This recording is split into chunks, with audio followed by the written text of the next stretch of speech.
And that's you. And every time I think about it, saying, So B-I-G-G-I-G bitches can't win. You talking all that shit, bitch, you can't even get in for free. Yeah. Run that shit back. Yeah. Yeah, let me have one more time. One more time. Cool. Time for a better shot of clock. Bitch, you ain't talking about nothing. Time for a better shot of clock. ATL, I'm running. Time for a better shot of clock. Bitch, don't step on my gun, yes. Time for a better shot of clock. Nikki eating her fun, yes. Time for a better shot of clock. Yeah. Shut up, bro. What's that whole what's up? It's good, bitch.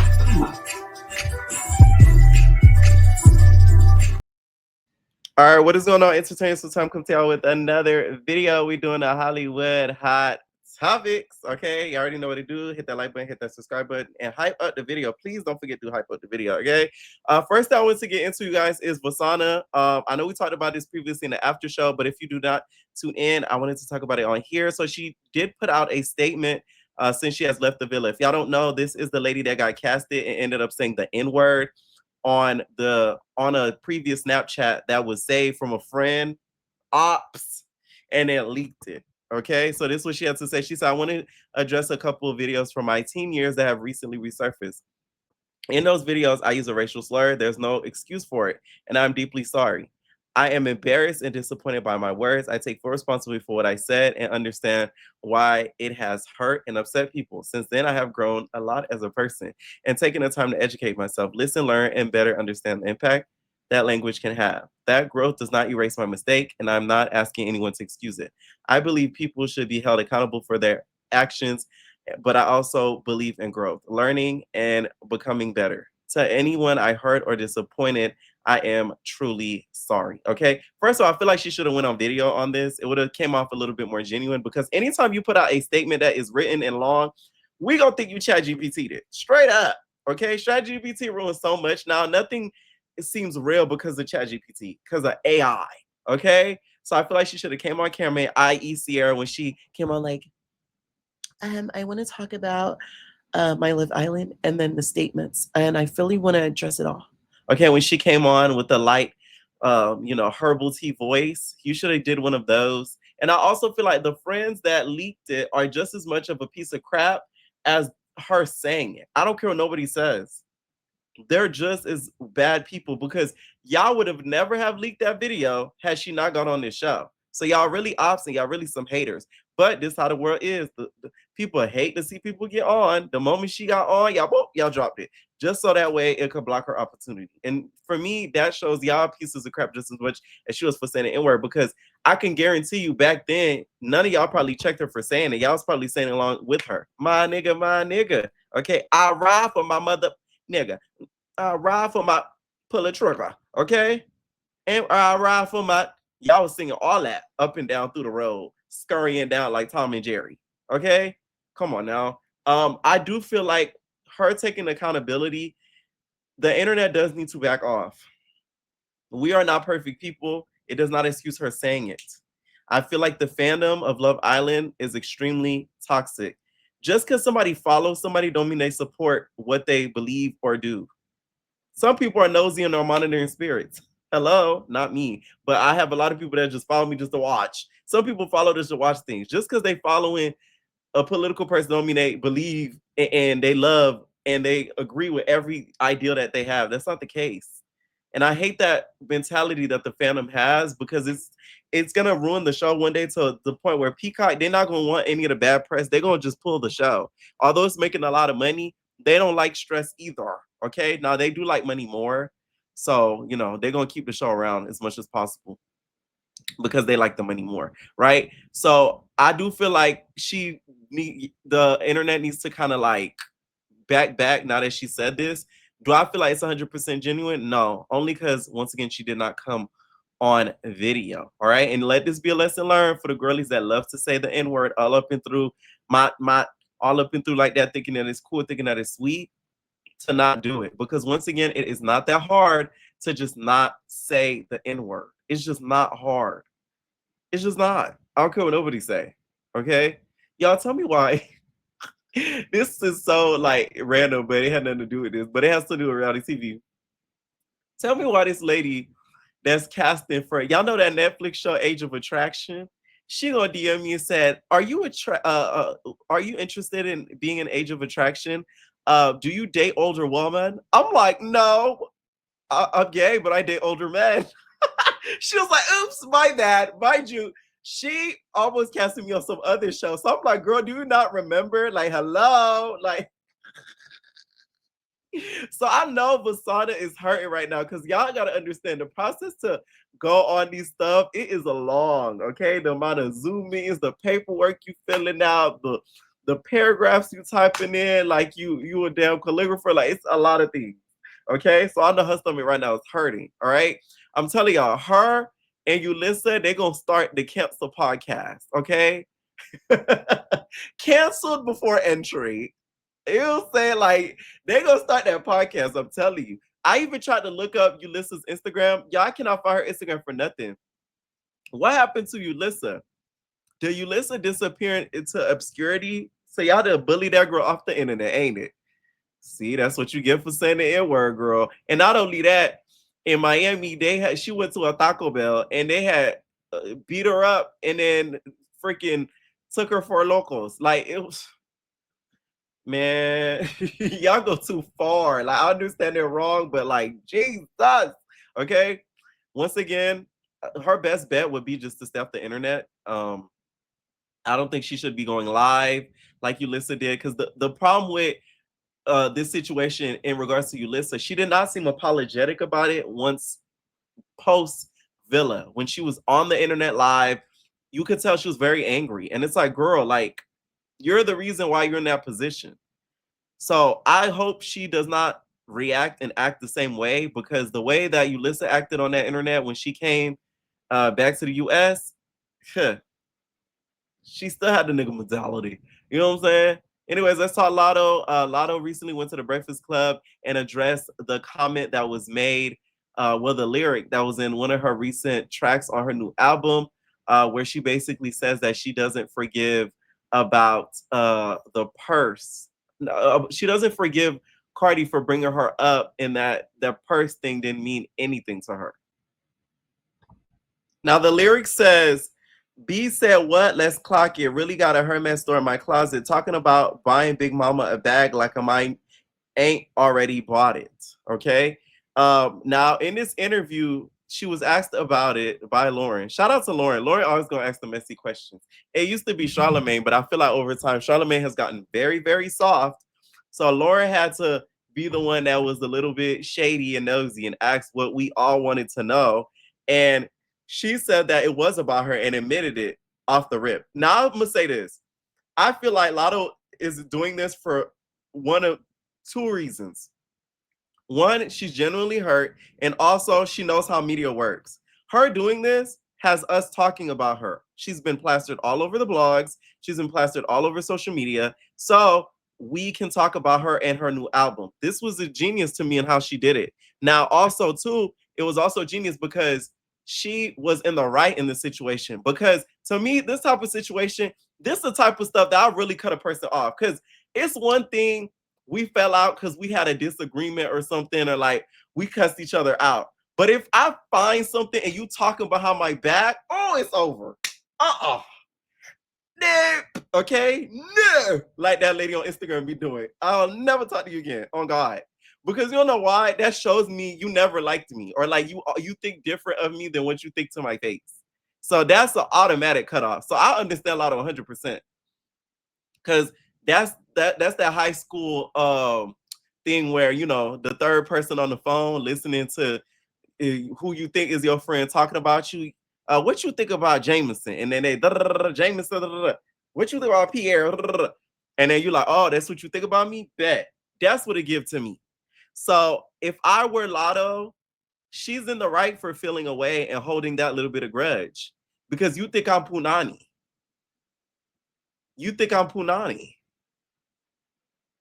Now, if the roles were reversed, Cardi would be crashing out, because we all know how Cardi, you know, plays the tough girl and the tough guy. So imagine somebody being caught, you know, in 4K audio saying that you are Punani. She would have flipped out. All right. She says in the interview, basically, Cardi texted her a few months after it went, like the whole situation happened, after she put out that public tweet about the bags and her about getting her a bag. And she said by the time she had already texted her, she was already over it because she feels like she was pregnant at the time, she was hormonal, she was stressed the hell out. So the fact that this all was happening around that time, it was not right, and it was a little bit too late. Right now, Cardi is singing a whole different story. She's saying that it's not true, that she reached out to her auntie, her mama and them, her cousin Pookie, Jay up the street, the crackhead on the corner. She hit up all of them, and they all said like, Latto don't want to talk to you. All right, this is what Cardi said on X.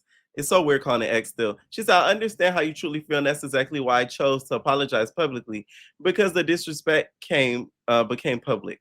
On that call, I didn't even mean to call you that. I didn't mean any harm. There's a difference in what I said versus what I meant. What I could have said was you was too forgiving and gave too much mercy in that situation. But it was a heated conversation, and I let my mouth get the best of me. When the call came out, I was 8 months pregnant, had just released my album, was extremely overwhelmed and emotional. Okay? She was too. That's not to excuse what I said, but to let you know where I was in my head. I genuinely felt bad about what happened. In 2025 and 2026, I made multiple attempts to connect. I spoke with your manager, your sister, your cousin Pookie, Jameson up the street, Auntie Lori and them, Mama Joyce, and even Candy Burris, and even text you directly to take full responsibility. I've always had love and respect for you. I always wanted to make it right, but making it right looks different for the both of us. I wanted to connect with you, but you wanted to address it on your album. Ooh. Doesn't look like they're gonna make up anytime soon. My whole thing is this: like, some people like public and private apologies, right? To me, it's only needed publicly, depending on the situation. That type of situation, I feel like it should have been both. And the reason why it should have been both is because the magnitude of how big that whole situation was huge. Y'all remember that era when she was going at it with JT and that whole phone call stuff, and everybody who played that phone call got copyright striked. Not copyright strike, but copyright claimed. You feel me? Like, it was a lot going on for a long period of time. So imagine getting swept in the middle of that when you're literally trying to stay out of it. Now, her saying that she attempted and didn't get a response back, we can't tell who's telling the truth or not because we were not there, but receipts would be nice. Receipts would be very nice. You know what I'm saying? And then she also said she texted directly to take full responsibility. You texted how long after, though? That's what makes the difference. Because Latto says she texted me like 2 months after. To me, that's too late. You should have texted me the day of. Like, damn, my bad. I'm sorry. I didn't even mean like that. I was hot. I was popping it. Da-da-da. Blah, blah, blah. But once again, I feel like Latto's using this to her advantage. You'd be a fool to say she's not. She's doing this in order to garner more views and attention to her album. Okay? Bia is somewhere at a bodega cackling, okay, with her machetas on, like literally. Okay, she's like, you know, she's having a bull with this. Okay, she's having a bull with this. I don't see them making up anytime soon, but I don't see them like hating each other, like keeping like the diss game going. Although some of us, not me, would love to see it because we love a good rap beef, especially when you bring it to the booth. Which Cardi, she did tell you to bring it to the booth. So are you going to bring it to the booth? I don't think she will. Okay? Because I do feel like Latto would take her down when it comes to this versus this. If they were to ever go to Kendrick and the Drake route, I think Latto would take her down. I think so. Just because of the creativity she would have with the stuff that she would say. I don't think Cardi would be able to do that unless she gets a writer. Then it may go a different direction. But if we're talking them two with their own pen and paper, Latto's going to take that W, 100%. I think she will take that W. Okay. Now, Akbar, what's your take? You feel me? Sister is cooking up something in the studio, babes, with the Not As TV cameras filming, boo. She is ready to get in the midst of this melee. All right. I love how everybody's just ignoring Ak in the middle of all of this. All right. Well, let me know what y'all think down below about this beef. Do y'all feel like a public and a private apology is needed in all situations, or is it just only in specifics?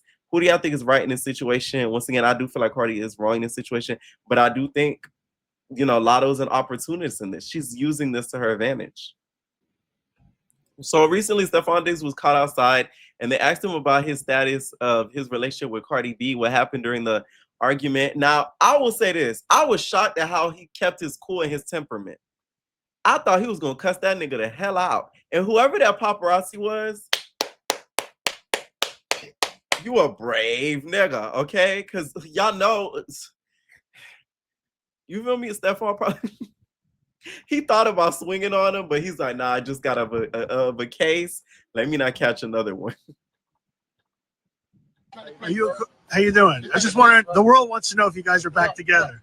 It's a beautiful, that's my child's mother. I love her to death, but you have to ask her.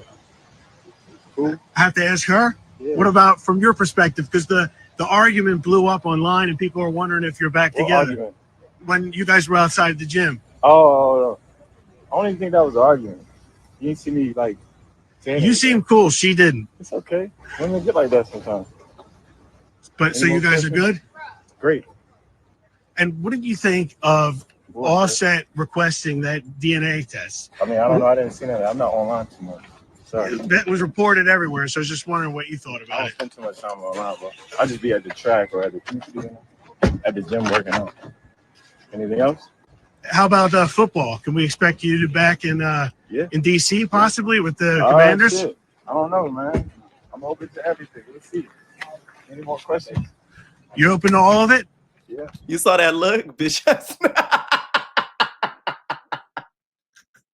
Man, that look said, hey, nigga, keep on going. You're going to see what you're going to get.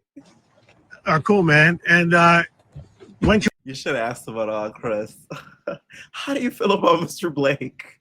we see Cardi? Is she going to come back to your Diggs Day event, the foundation event? I don't know. You have to ask her.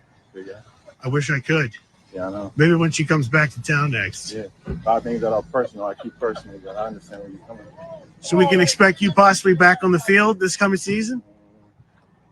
That's why I'm just working out. That's why I'm getting off the track right now. Always got to stay ready. You have a blessed day, all right? All right, Stefon, thanks, man. Look, y'all know I always talk about PR and media training when it comes to celebrities and influencers. Good job. Good job. Oh, my God. Okay, this is PR training, regulation done the right way. He kept his cool. He answered the questions.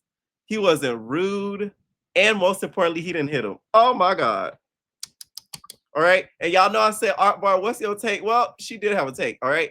This is what Akbar said in regards to the situation. She said, y'all don't like me because I clocked the T. That's the bottom line. She just caught it for sales, but went like, because if the sales didn't turn out how she wanted, she's going to get to have the conversation. Girl, bye. You try to pull a Cardi, the baby is just in the family thing, but you know you still pussy because you still being felt that way and you want to wait to say something. Bye. And Cardi, you a too. You wasn't smiling a lot of face, but feeling she was behind her back. I always talk. You know if a person really with you, how they speak on you when you're not around. You feel me? Look at Young Thug. Yeah, exactly. Literally. And you still too, Latto, because we ain't staying on nothing. Nathaniel. Okay? Those are words for Latto. I mean, from Akbar. Oh, yes, oh, yes. We can catch Akbar, y'all, on a new season of this show called The Blueprint. Only on Not As TV. Oh, yeah. Let's talk about Shamea. Okay. Let's talk about Shamea. So Shamea, you guys, from Real Housewives of Atlanta, is facing a lot of criticism because of a statement that she made during an interview with the Shade Room, where they asked her to say one word about each person on Real Housewives of Atlanta and how to describe them, right? And she went on to, when they asked Porsha one word to describe Porsha, She said, happy pride. Happy wife, happy life? Oh, yes. Happy wife, happy life, happy pride, right? And some users took offense to it because they felt like, oh, she's low-key being homophobic. I don't care what nobody said. If somebody's part of the community and this is pride, I don't think she was. Let's play the video and let's talk. And I want to get y'all opinion about what y'all think about this whole situation with Porsha, with her saying happy pride. Tell you a name, and then you just tell me the first thing that comes to mind when I say the name, okay? Oh, Lord. Okay. Hold on. The first name, K. Michelle. Puddin, country superstar. Absolutely. Mhm. Okay. How about Kelly? Kelly, chicken and waffles queen, bestie, fun. All right. Am I the only one that feel like Kelly and Shamea friendship is not real? Like, do I think they like each other? Yes, but I do feel like they would fall out over the smallest of things. I just don't see it for them. I'm sorry. The friendship is a little too quickly, too fast, too tight, out of nowhere at that. All of a sudden, that's your bestie boo. And you know her like barely like that. They're going on double dates, all that. Like, I don't know. Something about it I feel is very inauthentic. Angela Oakley. Big and burly. Big. Burly? Did you call And her bothered. Big, burly, and bothered. Okay. Oh, Hmm. okay. That's interesting. Okay. Pinky Cole. A walking TED Talk. Lord. She got something to say and I got an idea about everything. All right. Porsha. Porsha, happy pride. Okay. Yeah. So this caused a lot of controversy. Some of the girlies of the community felt, oh, I'm so offended. I didn't feel offended watching this. Porsha is the same woman that sat up there on the pulpit talking about rebuke the gays and did all this stuff, and now you a lesbian. Girl, bye. Like, please. And I think that's what Shamea is kind of referring to. If I was Shamea, I'll post that old clip. Try me if you want to, because Porsha replied back talking about, oh yeah, happy pride. See you at the reunion soon. The reunion films in less than 2 weeks. I don't care what nobody says. I don't feel like this was shady or trying to be homophobic or offensive. First of all, Shamea lives in Atlanta. She can't be homophobic. The gas station worker gonna be a punk. The nigga making your food gonna be a punk. The driver gonna be a punk. The Uber driver gonna be a punk. Like, come on now. Like, please, let's not start this. Like, it's just like, it's a little bit of an overkill. I've seen people on like podcasts talk about it saying, oh, they find it to be offensive and all that. But y'all don't find it to be hypocritical for what Porsha did years ago, rebuking and condemning gays. But now she's with a whole woman and she's bringing her around her family and all that. But that's okay.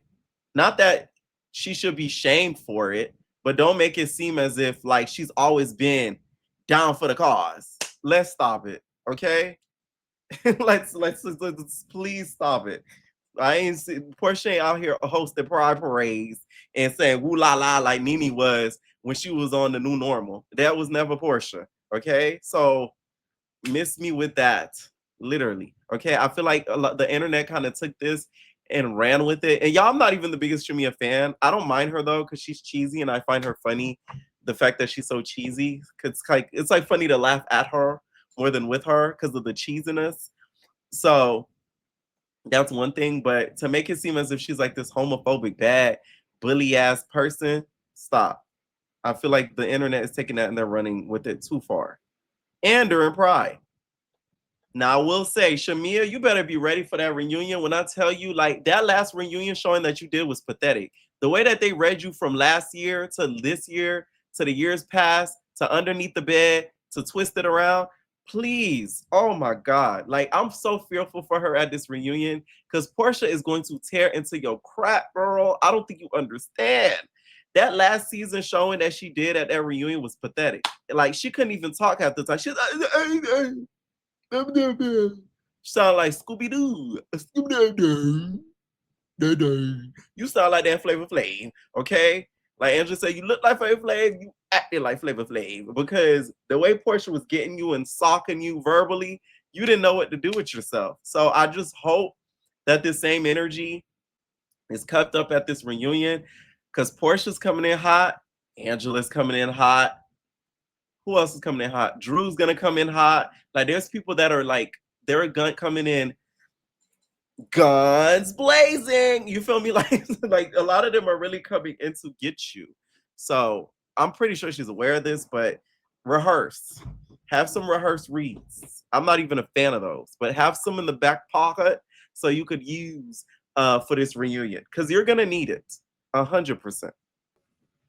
All right, so Ashlee Jenae's death has been officially ruled unaliving, which I don't believe that it is. Just because the coroner reports something as what they think it is doesn't mean that it's actually the truth. I don't care what nobody says. I'm a big believer in that. There's been many cases where, because y'all, I told you I'm like ID channel fanatic. There's been many cases where they rule something a homicide, and then they go back, and then they have to rule it somebody unalive themselves. And there's been many cases where they rule something, oh, somebody unalive themselves, and they have to go back and they say, oh, it's a murder. Like they go back and forth a lot with certain cases, and this is one of the ones I don't believe. Why would this girl, who literally plastered all of her life online, low-key bragging about the glory that she lives in, go to a whole nother country and unalive herself? Why? After she got proposed to. Does that even make any sense? Her family has said she's never had any ideation of wanting to unalive herself. She's never showed any signs of that online, never showed any signs of that to family and friends. So why would she then keep that a secret, go to another country and then do that? For what? For what? What I really feel like happened, and I'm channeling my inner Sloan, I think she wanted to leave him. They probably were getting into it. And she said, oh, I'm done with you. I don't care about getting engaged. I'm going to leave you once and for all. I could find me another white man. And he said, oh, yeah, I bet not. And then he got her. That's what I really think happened. I think they got into it bad. Like they said, they had to separate them in the different hotel rooms. And her last words were probably like, I'm leaving your ass once we get back to the States. I'm not going to be with you. Okay? There's plenty of white men that want me. Hello? Do you not see what I look like? Boo, I could go on Love Island for all I care. And he said, oh, yeah, I got you. And then he got her. That's what I really think happened, y'all. That's what I really think happened. And they're trying to hide it. And the reason why I think it's been hidden so well is because it's out of the country and this man has money. I think he paid them off to be able to cover certain things up, allegedly. So then that way he can get away with it. Okay? So one next criminal case I wanted to talk about is Karmelo Anthony M trial. So they have selected no black jurors in this trial. We're covering this on Media Kingdom, you guys. I have a true crime channel. Subscribe if you're not subscribed, okay? Y'all, I'm doing the best I can. I have 4 channels that I upload. I try to upload on 3. It's a lot of work. I'm only one person. I was telling my friend the other day, I wish I had a twin. Like, if I had a twin, I'd put that nigga to work. He would be in charge of 2. I'd be in charge of the other 2. Nigga. But it's only me. I can't duplicate myself. So a nigga tries. Yeah, I get a lot of uploads, but I want to do more even. But they picked no black jurors. And this case has a lot to do, in my opinion, with race. They are setting this man up for failure. And especially what just happened to the Cyrus situation. To see something like this, a similar situation like this happening, but this time the person of color is alive and is potentially probably going to be prosecuted, hopefully not. It's sad. And it's like history is repeating itself over and over. You mean to tell me out of 12 people, y'all couldn't have picked not one black juror? This is why when we as black people get selected for jury duty, it's really best to go. As much as it's annoying, you never know whose life that you are affecting and adjusting and the type of influence that you're going to have in whatever case that it may be. Like, I'm praying to God I get selected for the Girl I Like case. I'm praying to God. Because, y'all, I never did jury duty before. You get what I'm saying? So it's like, I know my time coming, girl. You know what I'm saying? So I'm praying that I get selected. Okay, I'm acting like I don't know nothing about it. I'm gonna be like, who's girl Lala? Lanithia? Nini? I know Nini. I'm acting like I don't know nothing. I don't got no YouTube. I don't know who that is. Okay, so it could put Shaba underneath the jail. Oh yes. Oh yes. Okay. If y'all don't know who that is, do your research. Chosen to decide the closely watched murder trial of Karmelo Anthony. More than 500 people were on the list of potential jurors, but the jury will not include anyone who is black, despite this case being racially charged. Fox 4's Alex Boyer joining us now. Alex. Hey guys, good evening. That's right. And I can tell you that a court spokesperson confirmed that there are indeed no black jurors on this panel. And I can tell you that before this jury panel was seated, the defense objected to 3 black women being struck by the prosecution. Now, the prosecution contended that it was due to the fact that the women were educators, noting that this incident happened at a school function with young students. The defense then pointed out that those were three of those were 100% of the available black jurors in what's called the strike zone, adding that the state struck all 3. The judge went out and reviewed their questionnaires and came back and said that the defense's challenge to the 3 jurors being dismissed was denied. The judge said the court found that the state had non-racial means to strike the jurors. Now, background, Karmelo Anthony, 17 at the time, is accused of fatally stabbing 17-year-old Austin Metcalf last. To me, this is bullcrap. Okay, them being educated, because, okay, the thing is with jury duty, a lot of people do not know. If you have any likeness to what the case is related to, like if it's a case about a hairstylist unaliving another hairstylist, and you're like a hairstylist in the county or something like that, they'll more likely not pick you because you're in close relation to it. If it has something to do with a celebrity like Diddy, and you cover media, like me or other YouTubers, TikTokers and stuff, and they find out, they're going to cut you. So it's like they want you to be the most removed from the case as possible. But the problem is, if that's the case, y'all need to cut all the other 12 white people as well, because they can relate to this man because that's another white person. So they already have that in common. I know it's race and it's something that cannot be changed, but for it not to be as diverse as possible is bullcrap. I don't know. I am going to be following this case closely because, especially after Aiden Ross and his bitch ass made that donation, it angered me, low key. Let me know what y'all think down below. Oh, one last thing. Michael's docu. I will be doing a separate video on this because I did watch it, y'all. I watched it late too. I shouldn't have watched it so late, y'all. Before I hopped on to do that little island, y'all, I watched it late and I was like, oh my God. The ending, Netflix, y'all ain't crap for how y'all do Michael, y'all. The way they ended it, they showed the Neverland gates, and it was like eerie. It was giving like Halloween, spooky town, and they closed the gates. I said, I see what y'all doing. After watching this docuseries, that's why I want to make a separate video. But I don't know who to believe at this point. I don't know who to believe. Who lied to me, Paula? Who lied to me, Paula? Okay, I sound like Nancy Verberger. So, who lied to me, Paula? Who lied to me, man? I don't know who to believe. I don't. I just don't. If y'all watch, let me know what y'all think and who y'all believe. Let me know what y'all think down below, and we have babies.